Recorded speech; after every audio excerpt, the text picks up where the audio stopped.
Le Code de commerce impose un certain nombre de mentions obligatoires à faire figurer sur toutes sortes de documents commerciaux afin d'informer au mieux les partenaires éventuels d'une entreprise sur la nature de celle-ci. En revanche, aucune condition n'est posée quant à la taille ou l'endroit où doivent être apposées ces mentions. Elles peuvent donc figurer n'importe où dès lors qu'elles demeurent lisibles. Il faut d'abord indiquer leur numéro d'identification afin de pouvoir accéder aux informations que toutes les entreprises doivent publier de façon obligatoire.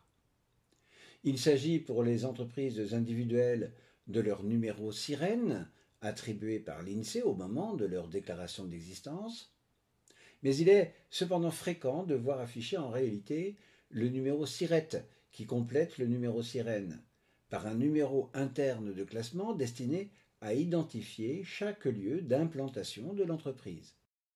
Si l'entreprise individuelle a une activité artisanale, il s'agira d'indiquer en réalité le numéro d'inscription au registre des métiers, composé du numéro sirène, de la mention RM et du numéro d'identification de la chambre correspondante. Et enfin, si l'entreprise a une activité commerciale ou si elle a le statut juridique de société, il faudra indiquer le numéro du registre du commerce et des sociétés composé de la mention RCS, de l'indication de la ville d'inscription et du numéro sirène.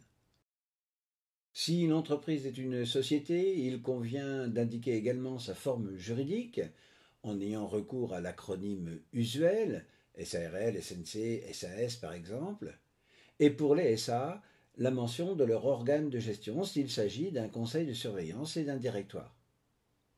Mais également le montant de leur capital social arrondi à un entier inférieur.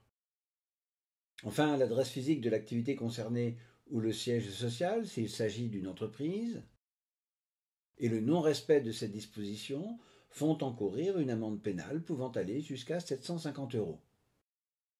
Certaines professions ont de plus des mentions spécifiques.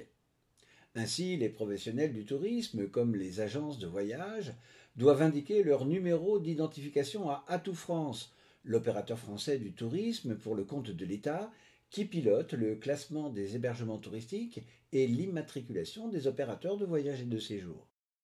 Elles doivent indiquer de plus l'identité de la compagnie d'assurance qui garantit le remboursement des avances payées par les clients ou leur rapatriement en cas de défaillance de l'agence, ainsi que les références de leur police d'assurance responsabilité civile obligatoire destinée à indemniser les clients ou les partenaires en cas de manquement de l'agence à ses obligations contractuelles ou professionnelles. Enfin, certaines mentions apparaissent habituellement sans qu'elles ne soient obligatoires, comme le code APE qui indique l'activité principale de l'entreprise, issue de la nomenclature de l'activité française. Ainsi, pour les agences de voyage, le code APE est le 7911Z. Enfin, le numéro unique communautaire permettant d'identifier les opérateurs économiques dans leurs relations avec les autorités douanières, le cas échéant.